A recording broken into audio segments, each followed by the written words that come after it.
Selam aleykum, hayırlı akşamlar, hayırlı günler, saygılar telekanalının teleseyircileri. Bugün informasyon programmasını seyredesiniz. Studiyada sizler için ben Gülsüm Halilova çalışam ve növbetteki 2 saat bu studiyada mında teşrif buyuracak misafirlerinin biz esas mevzularını, Kırım ve Kırım etrafında yüz bergen haberlerini ve hadiselerini müzakere edecekmiz. Saygılar arkadaşlar, ben hatırlatam ki biz canlı yayında çalışamız. Ekranlarınızda telefon numaralarını görmektesiniz. 067 63 46 130 Viber vasıtasıyla bedava şekilde telefonlaşmağa imkanınız var ya da Skype adresimizni kullanabilirsiniz. atr.tv buyurunuz bizlerge telefon açınız. Sizin sesiniz bizler için çok mühim. Bunun beraberlikte ATR telekanalına manevi destekini bizim YouTube sayfamızga abone olarak ifade etmege imkanınız var. Sizin için bu hiçbir şey olmasa da bizim için hakikaten de büyük bir destektir. Maddi cihetten destekni gerçekleştirmege niyetiniz olsa bizim Patreon'ımızga abone olabilirsiniz. patreon.com.tr adresi boyunca çeşit seviyeni küçünüzge sıslangan seviyenizni seçip ona göre bizge destekni yapabilirsiniz ve Balaban Kırımtatar ATR Korantasının böylelikle azası olacaksınız. Bu ise bizlerge informasyon cepede kureyşimizni alıp barmağa devam edecektir. Yardım edecektir. Men ise yayınımızdan böyle bir haberden başlamağa isterim. Advokat Nikolay Polozov hapishanede Nariman Cilal'nın kundeliginden ikinci mektubunu aydınlattı ve onun bu mektubunu onun Facebook sayfasında yazıp berdi. Bizim muhbirlerimiz andan küçük bir sitatını seçip okudular. Keliniz yazganı dinleyik. Следователь Власов сообщил, что нам предстоит допрос в качестве подозреваемого, и мы попросили возможности поговорить конфиденциально. Нас проводили туда же, где расположены стаканы и небольшое помещение. Мы согласовали позиции по предстоящему допросу. Я отказываюсь от данных ранее показаний в качестве свидетеля ввиду того, что, первое, мое дело и дело Ахтамова Хасана и Азиза объединили в одно. Второе, мне после задержания неоднократно отказывали в праве на адвоката. Свидетельские показания я давал без него. 3. Я давал показания в тяжелом, стрессовом состоянии, проведя значительную часть времени с мешком на голове под психологическим давлением и в ожидании физической расправы. И, конечно, я отказался давать новые показания уже в качестве подозреваемого.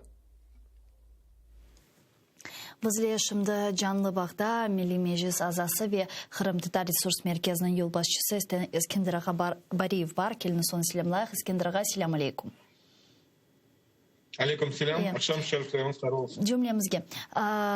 İskender Ağa, bu haftanın neticelerini bugün endi mübarek cuma günü ve bu haftanın neticelerini biraz sizle müzakere etmege isteyik ve malum olğanı ki bu işgalciler tarafından semeddeşlerimizge açılgan diversiya maddesi boyunca demek çeşit türlü haberlerle şimdi bu iş meydanğa keledi açıklavlar göremiz. Mına şimdi Nariman Cilal'nın yazgan mektubundan küçük bir kısmını dinledik. Sonra keçenlere bu hafta көргенімізге көре FSB Milli Meclis'ke böyle bir savaş kureş alıp bardı da barmağa başladı da faal bir şekilde ve FSB çeşit video yayınladı. Hasan ve Aziz Ahtemov kardeşlerinin sanki dersin Milli Meclis'nin emrinin bu diversiyanı yapkanları ile bağlı. Yani bunlarını bir arağa toplayacak olsak bu haftanın bu yönelişte neticesini nasıl kaydetirdiniz? Біріншіден мен түсінем, бұл hafta davamında олар көстерділер bir informasyon savaşı oldu. Çünkü olar biz gördük nasıl olar taraftan yana videorolikler hazırlagan ediler ve göstergen ediler. Hasan ve Aziz arkadaşlarının hakkında. İkinciden çünkü bizim taraftan evet advokatların iştirak ettiler ve advokatların haber ettiler çünkü olarga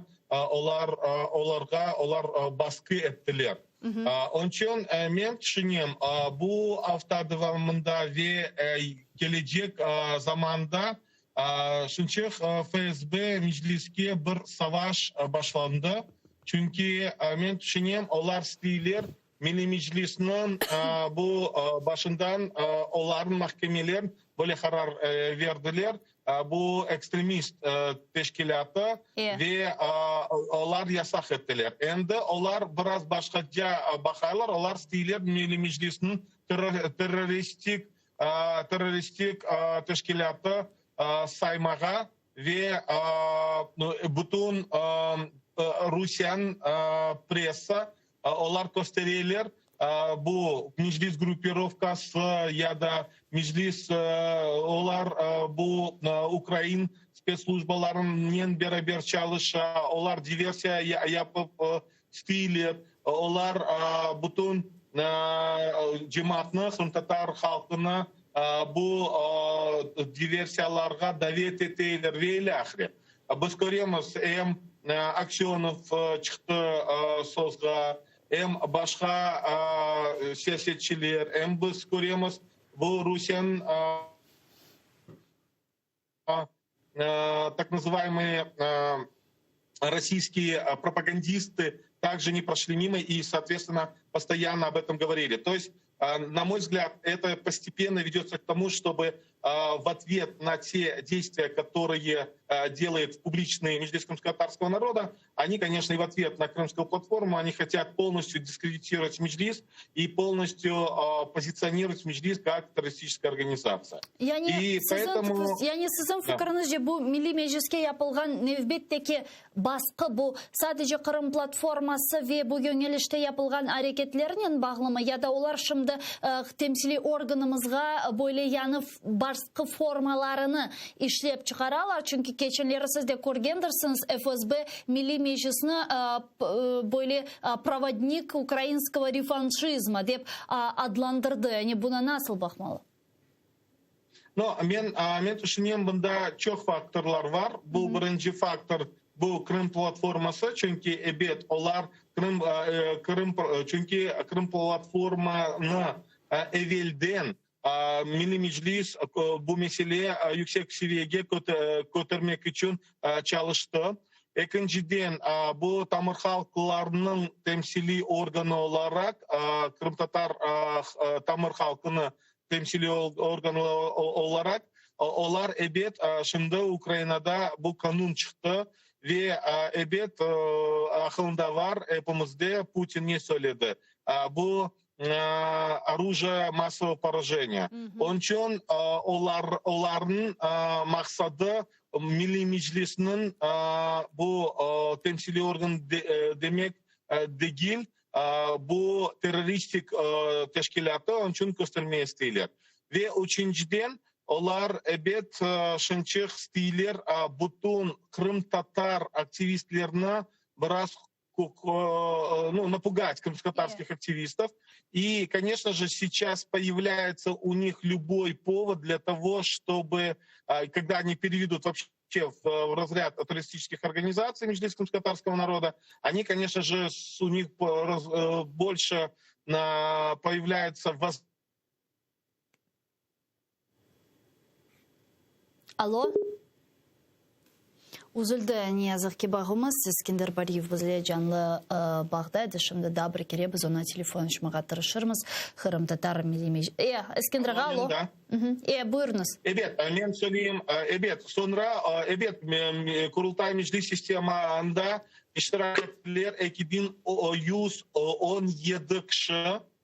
Evet, bütün Kırım'da. Evet, onlar istemiyorlar böyle sistema olmak için. Çünkü sistema olarak bu sistema samoorganizasyası ve evet onlar istiyorlar Kırım Tatarlar bu temsili organsız olsun. Kırım Tatar halkı tek Rusya'ya baksın ve tek kültür meselesini biraz götürmek gerek ve göstermek gerek bütün dünyaya.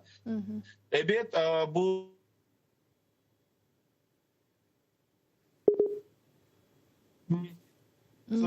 evet bu temsili Алло. Алло. Buyurunuz. Алло. Алло. Men bunda. Buyurunuz biz dinleyelim sizni. Kırım Tatar subjekt olarak tarafında onlar bu şeylerin bozmaya istiyorlar ve onun için bu istiyorlar Kırım Tatarlarını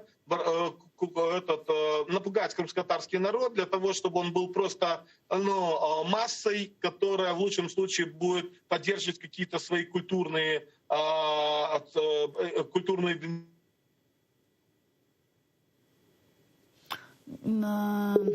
Проблемлер бар, яда Ескендраға бірсі телефон ача ойызден үзіле бақ, яда қатенде интернет яман олғаны себебінден үзілмесі ихтималлары да бар.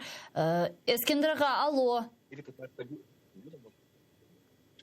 Алло. Алло. Ескендраға. Мен анладым. Ескендраға, мұна сізім фікіріңізше, бұл вазиетте өзіні террористик бір девлет оларақ алып барған Русия, аледа, демек парламент ассамблеясы это Европы, ОБСЕ, Бірлешкен Миллетлер, Авропа Шурасы кебі бойлы халқыра тешкілатларда бұлынмаға девам ете. Яғни сізім фікіріңізше, не вақыт енді бұна бір сон келечек? Не вақыт енді дүния бұл девлетке қаршы бойлы конкрет бір әрекетлер yapması керек олғанына баражақта бұл кібі демек yapқан Русияның ақ бозғынлықлары вейләқре жевапсыз қалмасын.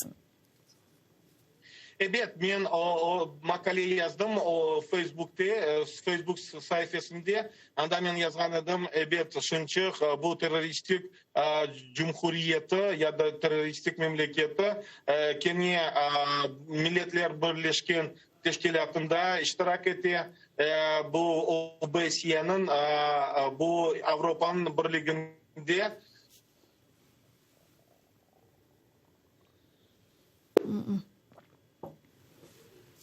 Оледе бағланы бұламаймыз незіқке бақ ұзуле ғалиба я интернет аққатенде чоқ яман, я да бір техник проблемлер мейданға келе, я да Ескендраға мешгул бір инсан олғаны үшін она бірісі телефон ача ола біле, о себептен бақ ұзуле біле сайғылы. Арқадашлар, аққатенде Малюм олғаны кебі Русия Ескендраға да бұны өзім Facebook сайфесінде yazған еді. Русия өзіні бойлы террористик бір девлет оларақ алып бара ве инсан ақларыны бір шекілде боза, яғни оның территориясында іч кімсе, вейшғал тілген топрақларда іч кімсе кифает алтында дегел бұны біз көреміз, ве бұна бақмадан аледа бұл халқара тешкілатларда бұл дүния қавсызлығыны қорчаламасы керек олған, дүния низамыны қорчаламасы ве пекітмесі керек олған тешкілатларда иштирак етмеге девам ете. Бұл кібі демек Русияның әрекетлеріне халқара топлылықтың бір бойлы сомут, яғни конкретик бір жевабы не вақыт олажағы деген суалны біз Ескендраға баривге сестендірдік, ама бақ незіқке үзілді ве ошымды бізге қайтты. Ескендраға бұйырыңыз девам ете білесіз. Телефонлар açalım. Мен anladım. Мен девам етедем айтқанымнен, бақыңыз, шымды оларда сайлаулар башлады. Біз 2016 senede, 2018 senede biz söyleyen edik. Bu tanılmak gerek mi bu Gosduma'nı? Çünkü onlar hem Kırım'da saylav ettiler. Şimdi OBSE'nin taraftan onlar çıkalar böyle tekliften bu tanılmamak için bu saylavları, çünkü onlar OBSE'ye da hem davet etmediler ve razılık vermediler bu onların их, чтобы участвовали в выборах их наблюдатели. И, конечно же, это достаточно серьезный факт для того, чтобы международное сообщество не признавало выборы в Государственную Думу.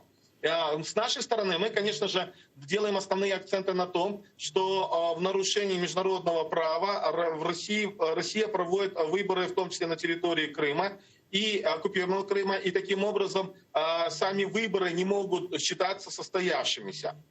Поэтому как раз-таки очень важно, какая будет оценка международного сообщества на выборы и на легитимность Госдумы. Соответственно, здесь уже решается другой вопрос. Вопрос, связанный с участием представителей Госдумы или делегации Госдумы на парламентской ассамблее Совета Европы.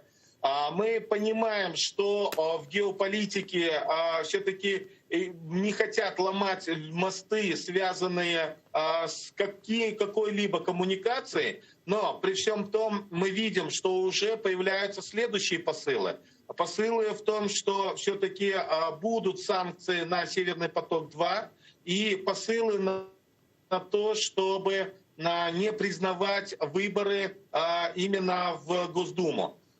Другой вопрос, насколько это будет реально, насколько это будет на практике осуществлено. И с нашей стороны мы должны делать все и напоминать, в том числе и как причину тех событий, которые произошли в связи с арестом и Наримана Джеляла, и теми пытками страшными над Асаном и Азизом Ахтемовыми.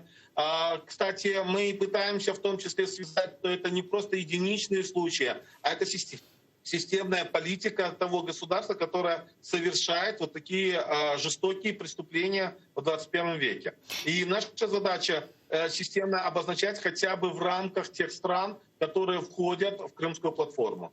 Это достаточно большое количество стран. Эскендер ага, если мы говорим о том, что Европейский парламент не признает результаты выборов в Государственную Думу России, влечет ли это за собой исключение представительства России в международных структурах, как Парламентская ассамблея Совета Европы, в Совете Европы, Организация Объединенных Наций, ОБСЕ и так далее, так как Госдума, собственно, и делегирует своих депутатов в эти структуры? А здесь на самом деле сложный процесс, и он ведет в определенные сложности на международном уровне. Что касается Парламентской ассамблеи Совета Европы, то, конечно же, подавляющее большинство стран Европейского Союза, они являются субъектами и Парламентской ассамблеи. И таким образом здесь есть большая перспектива, что из Парламентской ассамблеи Совета Европы как раз исключат снова или приостановят, больше не исключат, а приостановят, скажем, членство Российской Федерации, как этот опыт уже был. Что касается Организации Объединенных Наций, то мы понимаем, что кроме стран Европейского Союза, там еще присутствует в целом порядка 189 стран. И поэтому порядка 160 стран остается. То, конечно же, здесь сама позиция стран Европейского Союза, она будет достаточно авторитетной, и много будет зависеть от того, как другие страны будут на это реагировать. Но мы же понимаем, что Российская Федерация ведет двусторонние взаимоотношения с теми или иными странами. Есть определенная зависимость у ряда стран от Российской Федерации. Есть, скажем, влияние Российской Федерации посредством других стран-сателлитов от Российской Федерации и влияние на другие страны, и поэтому они будут дистанцироваться или воздерживаться. Но, на мой взгляд, это приведет к определенным, скажем, дальнейшим вопросом, а что же делать дальше. Помните, мы как-то с вами обсуждали, что сегодня ООН находится в той, как шар, в том пространстве, когда система, которая была принята в 1945 году, она уже не совсем оправдывает себя, но до новой системы еще не дошли. И мы сейчас находимся действительно в этом сложном и опасном периоде. И, конечно же, многие дипломаты будут оценивать эти моменты и искать пути разрешения этой проблемы. Потому что кроме России все-таки есть серьезный другой игрок, это Китай. И есть взаимоотношения наших партнеров с Китаем, и мы видим, как ситуация осложняется в районе Тихого океана, в Тихоокеанском регионе. Эти все процессы в любом случае взаимосвязаны, но нам нужно показывать четкую нашу принципиальную позицию, показывать наши ценности и принципиальную позицию, я имею в виду мы, это не только междикамского народа, но и Украина в целом. Поэтому здесь очень важно учитывать все эти моменты и не допускать каких-либо ошибок. Çok sağ olun Eskender ağa. Bizle bağlanıp sorularımızga cevap bergeniniz için Eskender Бариев, член Меджлиса крымско-татарского народа и руководитель Крымско-татарского ресурсного центра, был с нами на прямой связи. А мы продолжаем информационно-аналитическую программу «Бугунь». Я напомню, что мы работаем в прямом эфире. На экраны ваших телевизоров режиссеры периодически выводят номер телефона, так что вы можете звонить к нам абсолютно бесплатно по Вайберу. +3 8067 63 46 130. Можете присоединяться по скайпу. ATR.TV – это наш адрес. Звоните, задавайте ваши вопросы. Нам важен ваш голос. Подписывайтесь на наш YouTube-канал. Там мы вещаем как в онлайн-режиме, так и выкладываем самые интересные фрагменты из наших эфиров. Выкладываем практически все наши программы в записи. И поддержать, наконец, телеканал АТР вы можете, подписавшись на наш Patreon. Таким образом, вы станете частью большой крымско-татарской семьи АТР, а это поможет нам продолжать работу на информационном фронте. Министр иностранных дел Украины Дмитрий Кулеба заявил, что представители Организации Объединенных Наций проигнорировали участие в саммите Крымской платформы по политическим мотивам. В связи с этим он добавил и обвинил организацию в защите интересов России, нарушающей международное право. Давайте послушаем главу Українського внешнеполітичного ведомства. Ми будемо говорити з керівництвом організації про неприпустимість такого ставлення, адже ключовим завданням ООН є саме підтримка миру і безпеки. Коли ми бачимо участь таких організацій, як Рада Європи, як НАТО, як ГУАМ у саміті Кримської платформи, а ООН свідомо цей захід ігнорує, то це говорить нам і про стан справ у самій організації, і про розуміння ним своєї ролі і місії у світі. Це неправильне розуміння, яке ми будемо міняти, тому що потрібно захищати принципи, а не интересы окремых держав. А вот официальный представитель МИД РФ Мария Захарова заявила, что агрессивную риторику Украины должны остановить западные кураторы. Захарова вспомнила недавние слова президента Украины Зеленского, который допустил возможность полномасштабной войны с Россией. Давайте его послушаем. Показательно, что эскалация напряженности на Донбассе происходит на фоне абсолютно вышедшей за какие-то разумные рамки и пределы агрессивной риторики киевских официальных лиц. Мы чего только не услышали за последние дни. Подобные высказывания вообще должны пресекаться теми, кто на Западе курирует Украину, бесконечно тревожится о судьбе этой страны и призывает к возвращению жизни там в мирное русло. Політичний аналітик Петро Лещук зараз з нами на прямому зв'язку. Пане Петро, вітаємо вас. Салям алейкум. Доброго дня. Да, действительно, в последнее время мы слышим довольно четкую, последовательную позицию, риторику, которая озвучивается из уст президента Украины Зеленского, из уст министра иностранных дел Украины Дмитрия Кулебы, который сейчас уже и до ООН добрался и сказал, что они проигнорировали участие в саммите Крымской платформы по политическим мотивам. До этого было США и Европейский Союз относительно того, что у Киева уже нет доверия к словам обеспокоенности, поддержки и так далее. Вот с чем вы связываете вот такую риторику топових українських політичних діятелів? Знову ж таки, ми повинні розуміти, що справді в нинішній ситуації ми всі розуміємо, що може бути чергова ескалація. Для цього є всі підстави, як і дії з боку Росії, яка вчергове пішла на загострення на сході України, так і опосередковано, ми знаємо, наприклад, не так давно в Білорусі проходили навчання за участю Російської Федерації. Самопроголошений президент Білорусі Лукашенко заявляв, що вони на $1 мільярд планують закупити російського озброєння. Знову ж таки, проти кого? Тобто в таких умовах ми повинні розуміти, що загроза, вона, по-перше, нікуди не поділася, а по-друге, вона, мабуть, лише загострилася саме зараз. Тому що так або інакше у російської сторони рано чи пізно все одно постане альтернатива. Або спробувати вирішити всі свої проблеми, як вони вважають, військовий спосіб, або йти на якісь дипломатичні кроки. І я більш ніж не маю найменших сумнівів, що режим Путіна спробує ще використати саме чисто збройний тиск на Україну з метою реалізації своїх зовнішньополітичних цілей. А вот такая риторика, когда Кулеба обвиняет Организацию Объединенных Наций в защите интересов России и так далее, не портит ли наши отношения с западными партнерами? Західні партнери – це не ООН. Я думаю, що вони так само можуть достатньо скептично ставитися до цієї структури. Давайте відверто. ООН – це породження Другої світової війни і продукт значною мірою періоду Холодної війни, коли головна функція цієї структури полягала в тому, аби в дипломатичний спосіб вирішувати конфлікти і не допустити найголовніше Третьої світової ядерної війни між Сполученими Штатами та Радянським Союзом. Ці задачі вона вирішила, але об'єктивно в сучасному світі ООН вже давно не проявляє себе як структура, спроможна вирішувати бодай якісь задачі. І це факт.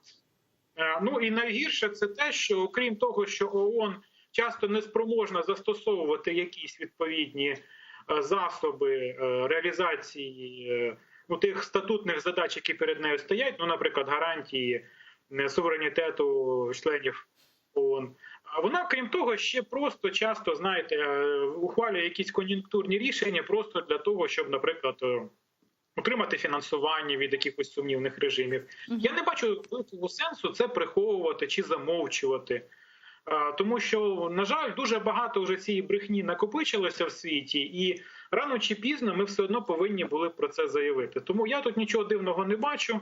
А ООН – це не західний світ. Це, певна аморфна структура, яка повинна виконувати функції посередника між різними країнами світу. Але, на жаль, вже давно ці функції не виконує. Пане Петро, вместе с этим вот какой вопрос хотела с вами обсудить. В связи с последними репрессиями на территории временно оккупированного полуострова. Вы знаете, что буквально несколько недель назад в том числе задержали первого заместителя председателя Меджлиса крымско-татарского народа. И мы слышали уже очень много в связи с этим заявлений, слов поддержки. Верховная Рада Украины обратилась к нашим международным партнерам. Сейчас многие политические аналитики говорят о том, что президент Украины Зеленский на Генеральной ассамблее ООН должен поднять непременно этот вопрос. Кулеба сообщила о том, что в рамках следующей сессии Организации Объединенных Наций Генеральной Ассамблеи ООН будут дебаты относительно ситуации в Крыму. Парламентская ассамблея Совета Европы должны поднимать этот вопрос. Вот что это все даст? Это может как-то напрямую повлиять на ситуацию, которая сложилась сегодня на территории полуострова в вопросе защиты прав человека? Глобально, мабуть, не вплине, тому що глобально єдине, що може вплинути на справи із правами людини на території окупованого півострова – це відновлення там конституційного ладу. Без цього якихось 100% гарантій ніхто не дасть.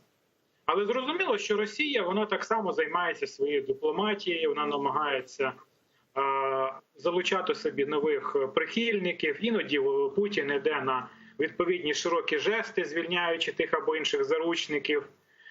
Тому варіанти можуть бути різні. Глобально до деокупації нічого не зміниться. Добитися звільнення конкретних людей, як показав досвід, можливо. Якщо справді створити з цього приводу якусь серйозну міжнародну коаліцію, залучити туди країни, які мають справді серйозний вплив на Росію. И давайте обсудим еще выборы в Госдуму РФ.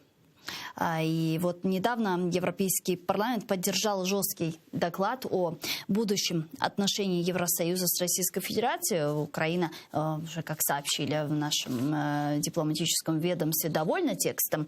И об этом сообщает в пресс-службе Европарламента и Министерства иностранных дел Украины. Текст одобрили 494 парламентария, за 103 против, 72 депутата воздержались. И полный текст принятого документа еще, к сожалению, пока не обнародован, но в сообщении, опубликованном Европарламентом, приводятся ключевые его положения, а именно различать российские власти и российский народ, поддерживать демократические тенденции в России гражданского общества, но быть готовыми применять санкции, противодействовать потоку грязных денег из России, избавляться от энергозависимости. Также нынешнюю власть в докладе власть России называют стагнирующей авторитарной клептократией, возглавляемой пожизненным президентом в окружении олигархов. Также они призывают не признавать результаты будущих выборов в Государственную Думу, если они будут проведены с нарушением демократических принципов и международного законодательства. Пане Петро, как вы считаете, в случае, если Европейский парламент не признает результаты выборов в Госдуму, чем это чревато для России? Ну, навряд чи глобально чимось щось це буде означати. Ви розумієте, для Росії насправді от вони, як на мене, останнім часом ідуть відверто на виклик. От вони тривалий час, путінський режим, він вдавав себе, імітував демократію. І вони достатньо, так знаєте, сумлінно ставились до того, щоб це все виглядало демократично. Але десь приблизно понад рік тому вони від цього почали відмовлятися. Тоді ухвалили відповідні поправки до Конституції, почали абсолютно відверті репресії по відношенню до опозиціонерів, і зараз це триває. Тобто, в принципі, в рамках тієї легітимності, тієї моделі легітимності, яку зараз обирає російське керівництво, схоже, от вони вважають, що для них вигідно протиставляти себе з Заходу. І, відповідно, будь-які дії, які можна тлумачити як недружні з боку Заходу, вони слугують підтвердженням цієї легітимності. Мовляв, дивіться, от у нас все прекрасно, Росія стає з колін завдяки мудрій політиці Путіна.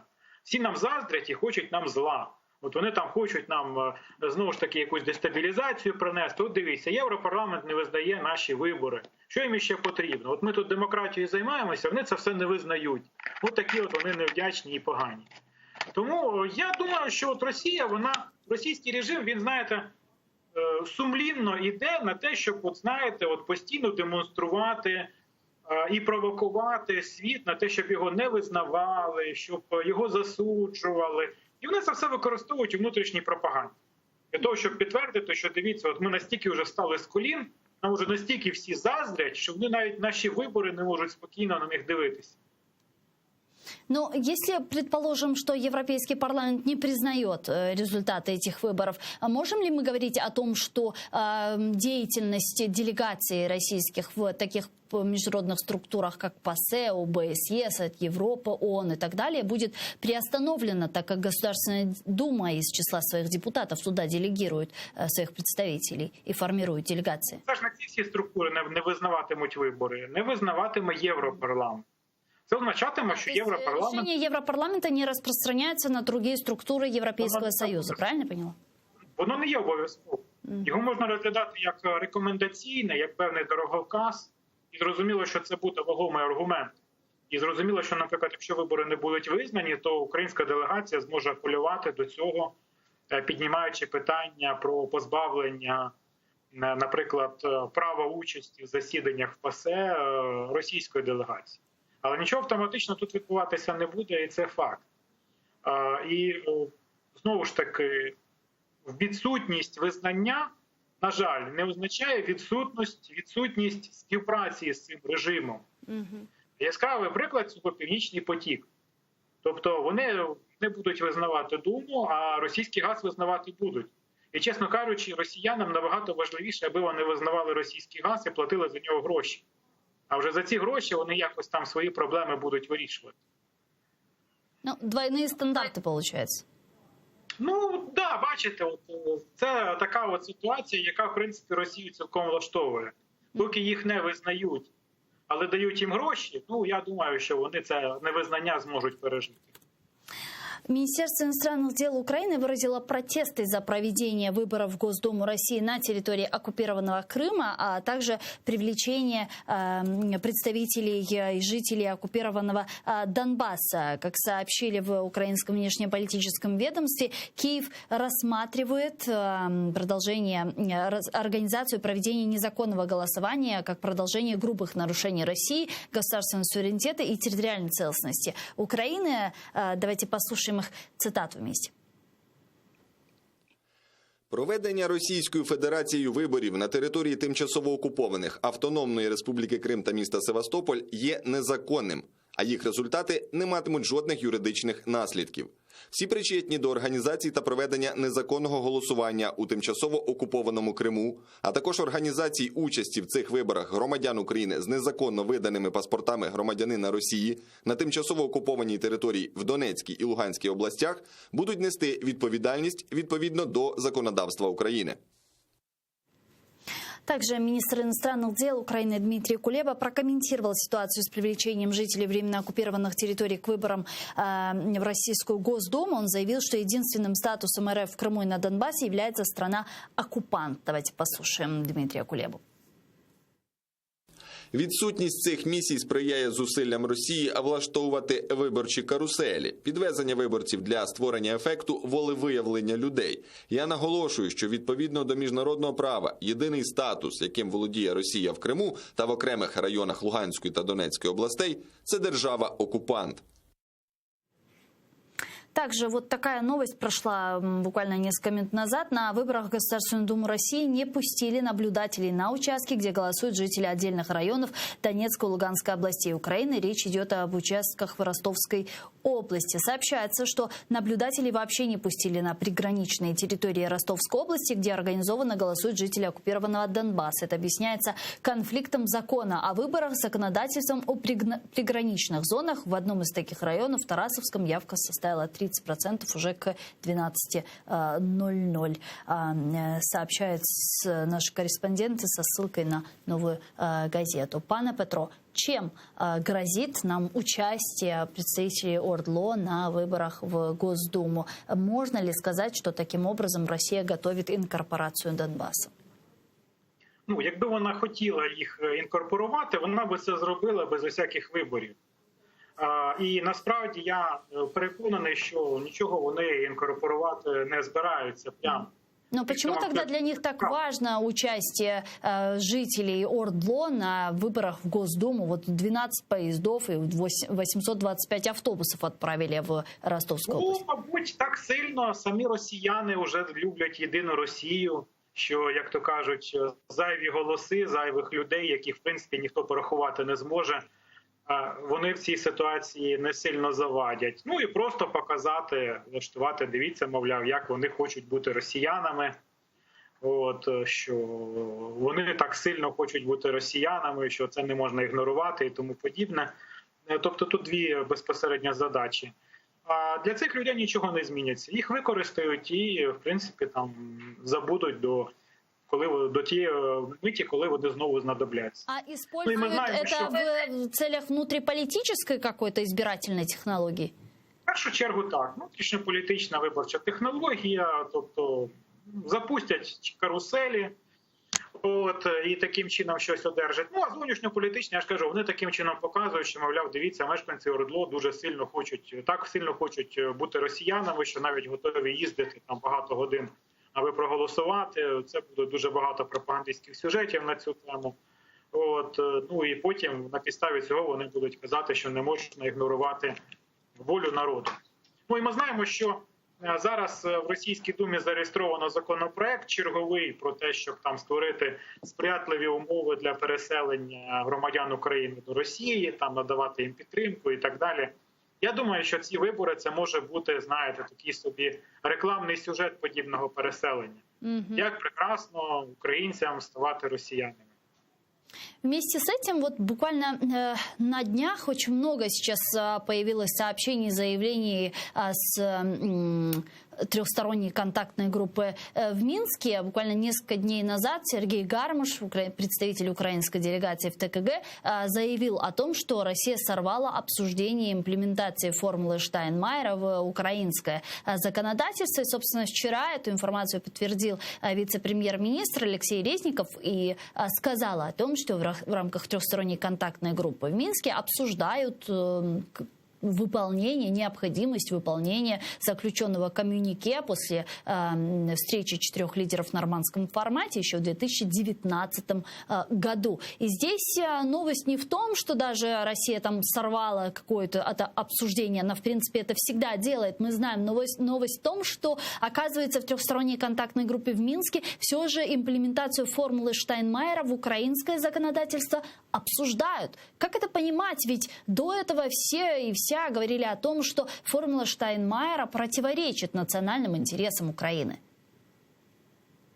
Ну, я вам хочу сказати, що обговорювати імплементацію і обговорювати і забезпечувати реалізацію – це різні речі. Ну, почнемо з того, що обговорюють? Ведь обговорюють для того, щоб... А навіщо обговорювати мінські домовленості, які всі повністю шкідливі для національних інтересів України? В мінських домовленостях нічого доброго для України немає.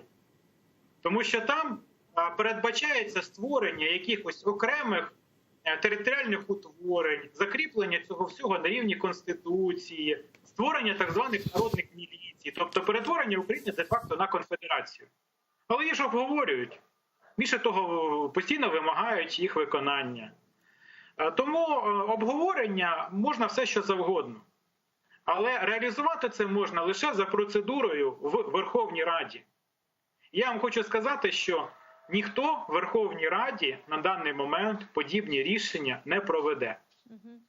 Ну, з іншого боку, знаєте, це постійно, така гра, в якій всі сторони постійно, оці всі переговори, це вже давно гра, в якій обидві сторони намагаються переконати всіх інших, що от вони хочуть реалізувати мирні домовленості, а інша сторона не хоче, і тому вони не реалізуються. Окей, так это игра во что? Это просто игра в процесс, в затягивание времени? Если да, то до какого времени это будет все затягиваться? Ведь так можно играть вечно. Ну от ми так і граємо вже 8 років. Наприклад, у випадку конфлікту в Карабасі грали теж дуже-дуже довго. Потім сталася відповідна позитивна ситуація для Азербайджану, і він наніс відповідний рішучий удар, який принаймні частково вирішив на даний момент цю проблему. Там перемовлялися набагато довше, і там так само було дуже багато відповідних документів підписано, були постійні консультації, постійні обвинувачення один одного і так далі. Потім в відповідний момент це все було вирішено в військовий спосіб. Я, чесно кажучи, очікую, що нас подібне щось може чекати, але коли, через 5, 10, 15 років, я вам не скажу. Дякую вам дуже, пане Петро. Чухсагл, що знайшли время і підключились к нам в ефір. Петро Олещук був з нами на прямому зв'язку. А тем временем Французская республика выразила свою позицию по поводу выборов в России. Давайте послушаем их цитату. Франція не визнає незаконну анексію Автономної Республіки Крим і міста Севастополя Російською Федерацією. Таким чином, Франція не визнає ні легітимність організації, ні результати виборів, що відбудуться в Криму. Также в Ордло незадолго до выборов в Государственную Думу России среди студентов и преподавателей высших учебных заведений, которые имеют российские паспорта, распространяются анкеты так называемых сторонников провластной российской политической партии «Единая Россия». Об этом заявил член украинской делегации в трехсторонней контактной группе в Минске Сергей Гармуш. Давайте посмотрим. В Ордло среди учащихся и преподавателей вузов, имеющих российские паспорта, распространяют анкеты сторонников «Единой России» добровольно-принудительно, давая понять, что, получив паспорт, они уже должны новой родине, и она спросит за невозврат должка. Старосты и завкафедр должны будут отчитаться за гражданскую позицию своих подопечных, и последним придется писать объяснительные, почему они не заполнили анкеты или не проголосовали. В общем, ничто не проходит бесследно. Россия за даром никому ничего не дает, за все взимает старицей. Кстати, пикантная особенность. Сторонник «Единой России» не идентично член партии, хотя людям этого не объясняют. Даже в этом обман. А я попрошу наших режиссеров сейчас вывести на экраны эти анкеты. Давайте посмотрим, как они выглядят. Анкеты, которые, собственно, распространяются в Ордло, и так называемые, это анкета так называемых сторонников провластной российской политической партии «Единой России», собственно, для студентов. Все это делается незадолго до выборов в Государственную Думу России среди студентов и преподавателей высших учебных заведений, которые имеют российские паспорта. С нами сейчас на прямой связи, как мне подсказывают наши редакторы, народный депутат Украины, фракция «Слуга народа» и глава украинской делегации в парламентской ассамблее Совета Европы Мария Мезенцева. Пани Мария, витаем вас. Салям алейкум. Да. Пани Мария, какая должна быть позиция, риторика и реакция Украины на привлечение России, жителей оккупированных территорий, на выборы в Государственную Думу? Что мы можем в данной ситуации делать по парламентской линии, как минимум? Розділено Гюльсум це на дві різні групи реакції, так, національний рівень і міжнародний. Обоє з них вже частково є покритим. Минулого тижня на пленарному засіданні Верховна Рада прийняла постанову, наскільки я пам'ятаю, конституційною більшістю. Я була на лікарняному, не голосувала, точно цифру не пригадаю. Але абсолютно, мені здається, тільки ОПЗЖ не голосувала по цьому питанню, це зрозуміло. Ці фракції інші висловили свою позицію про невизнання майбутніх виборів. Давайте подивимося на реакцію. І в постанові, звісно, перелічуються всі порушення, про які ви тільки що згадали, Гульсум. Це було пов'язано з академічним напрямком, студентство і викладачі. А я би хотіла поговорити також і про міжнародну реакцію. Це вже був блискавична реакція Європарламенту. Завжди говорять, ой, вони дуже занепокоєні. Я дуже хочу згадати нещодавні оновлені персональні санкції. Ми знаємо їх 4 пакети. Один з них – це персональні санкції проти юридичних або фізичних осіб Російської Федерації, які там зареєстровані, мають паспорти. Це, як я завжди кажу, оце саме єдине, що розуміють російські політики, такі, наприклад, як високопосадовець пан Лавров, міністр закордонних справ, відома особистість, яка там ще 18 років вже був дипломатом, але вчора фонд Навального, до нього можна по-різному відноситись, до фонду, але їх розслідування і відео з викриванням дійсно того, що людина витрачає 55 мільйонів рублів. Я не знаю, скільки це, на жаль, я за курсом не стежу. Але це величезні кошти, які перевищують в десятки разів його зарплатню річну, витрачає на особисті потреби навіть незадекларованих членів своєї сім'ї. Що це означає? Це означає, що люди, українці, наші громадяни, які під тиском, а це більше половини мільйона українських громадян, отримали паспорти Російської Федерації на окупованих територіях Кримського півострова, Луганська, Донецька областей, зараз під величезним тиском або а. втрати роботи, б. втрати місця навчання, в.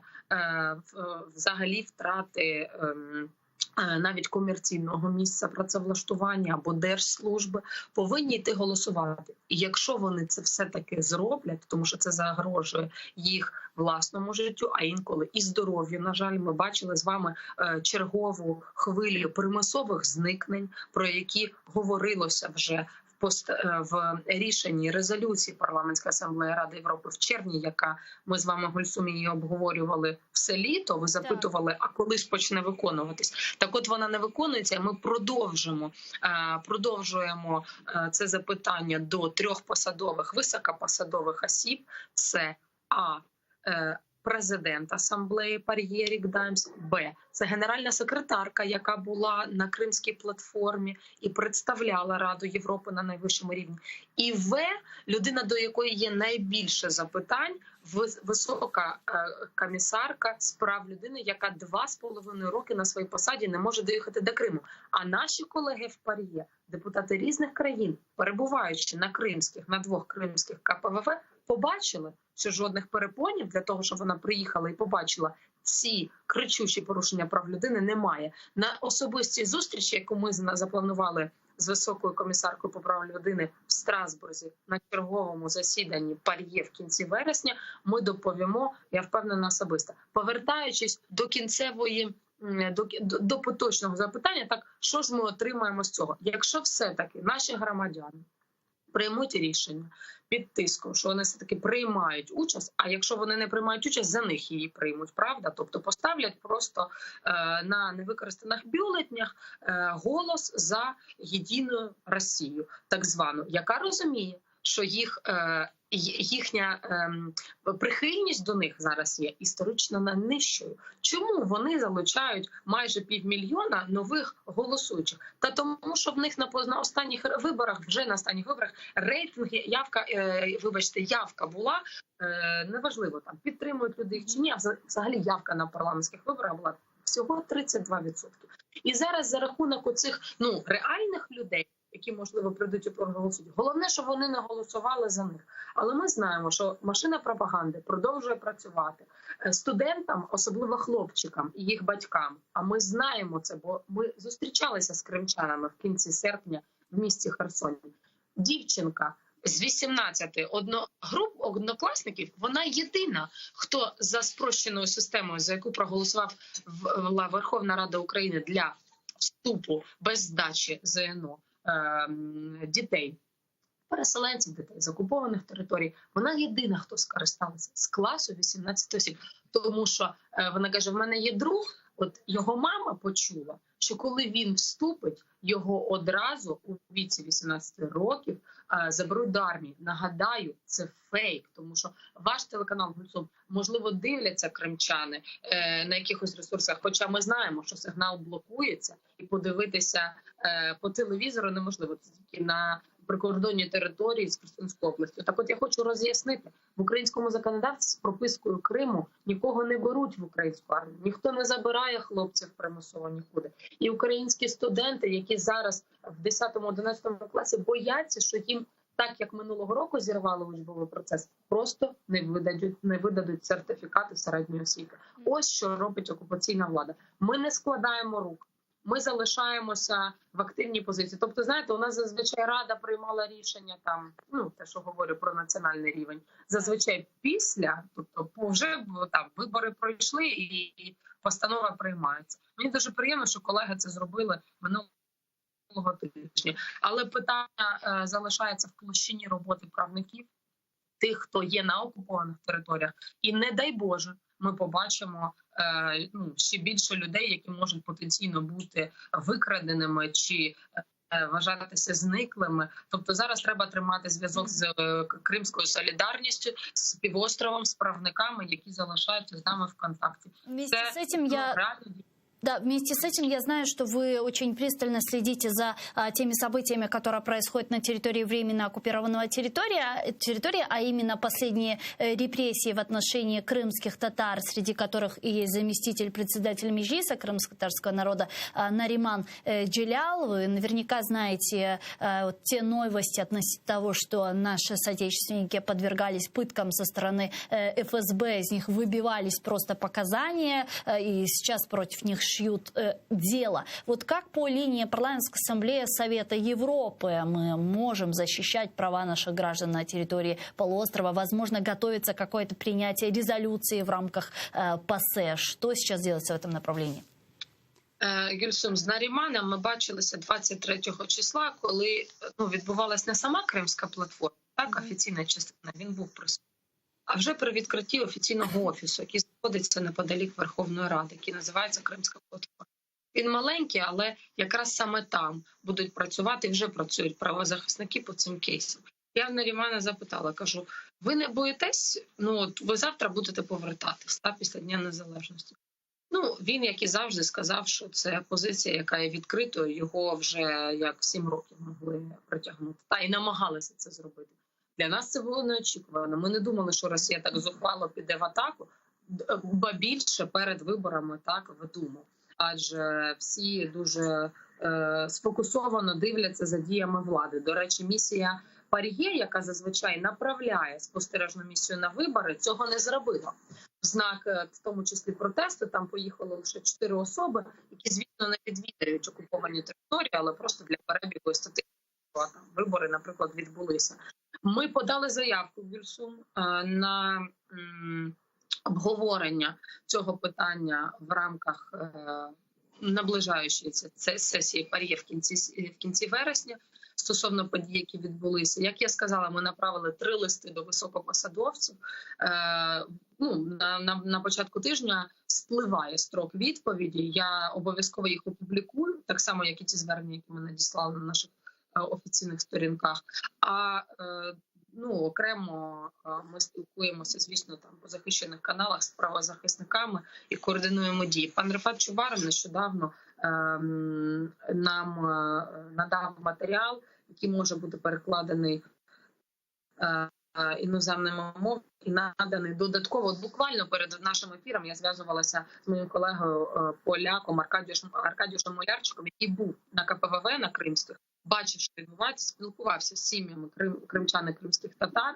І наша підтримка неймовірна. Єдине, що ми шукаємо досі. Ну, ми прийняли резолюцію, краще якої продумати нічого неможливо. Тобто вона все охоплююча. Ми з вами, пам'ятаєте, в пунктах розглядали.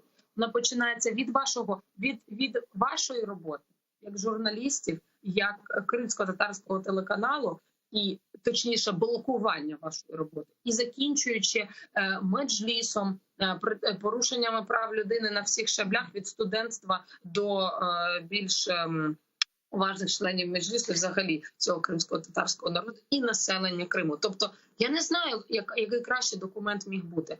Росія не виконує його. Як нам об'єднувати сили? Ми ще поговоримо не тільки в кінці вересня в Пар'є, але й на початку жовтня на Варшавському форумі безпеки, в якому я теж буду приймати участь. І туди з'їдуться в тому числі наші партнери з Пар'є, голови делегацій. Я думаю, що нам треба розширювати формат, тобто дійсно Балтійські країни, Польща нас підтримує, але треба дивитися на Захід, і це навіть Захід, який трошки далі географічно від Європи. Тобто це в тому числі Сполучені Штати.